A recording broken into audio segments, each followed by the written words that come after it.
एथर सल आसीपे मौसुमी पाणीपाग विभाग अनुमान करिछि जे चलित सप्ताहर शेष आड़क दक्षिण बंगोपसागर अंडमान सागर एवं अंडमान और निकोबर द्वीपपुंजर किछि अंचल को दक्षिण पश्चिम मौसुमी वायु अग्रसर होइपारे आ एथिपाई पाग अनुकूल हेबार संभावना रहिछि। साधारणतः मे 20 तारिख में मौसुमी वायु अंडमान छुईताए आ वर्तमान दक्षिण पश्चिम बंगोपसागर सक्रिय थिबा लघुचाप क्षेत्र धीरे धीरे घनीभूत हेउथबारु एहा दक्षिण पश्चिम मौसुमी वायु को अग्रसर कराइबारे सहायक हेबो। फल अंडमान आगुआ प्रवेश कर मौसुमी सेबटे दक्षिण पश्चिम बंगोपसागर स्पष्ट लघुचाप क्षेत्र सुदृश्य लघुचाप परिणत होइछि आ यह क्रमशः दक्षिण पूर्व दक्षिण पश्चिम को गति करी तमिलनाडु उपकूल मुहां हेबा आ सेठारु रिकव करी म्यांमार उपकूल अभिमुखे गति करिबो। फल जलीय बाष्प बिना ओडिशा रे एही सप्ताह प्रबल गरम अनुभूत हेबार संभावना रहिछि।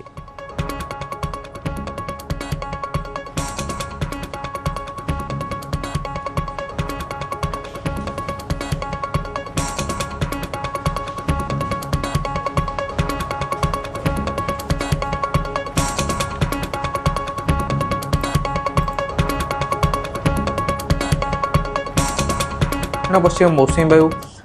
बंगोपसागर और पार्श्ववर्ती अंचल अनसेट करे वर्टिकल विंड चेयर अर्थात आम जोटा कही था ऊपर और निम्न वायुमंडल में जो वायु चलाचल प्रभाव थाए सेटा टिके वृद्धि पाई जाए जोटा कि सिस्टम को बेसी घनीभूत होगा दिए नहीं एवं से समान कंडीशन वर्तमान समस्त जो ग्लोबल मॉडल अच्छा इंडिकेशन कराउछन्ति कि आपनकर दक्षिण पश्चिम मौसुमी वायु पाखापाखि 17-18 बेलू दक्षिण अंडमान और यार पार्श्ववर्ती अंचल में अनसेट करें एवं ता प्रभाव में आपनकर जो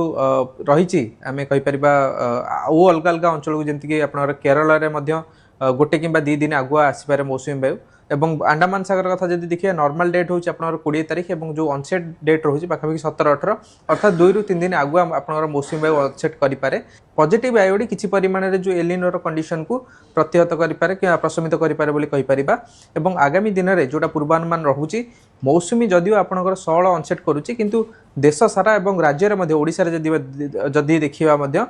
जदिव मौसुमी जनित वर्षार परिमाण स्वाभाविक कि स्वाभाविक ठारू टिके कम किंतु जो डिस्ट्रीब्यूशन पैटर्न रही अर्थात केउठी कम वर्षा और कौटी बेसी वृष्टिपात देखा मिल पारे।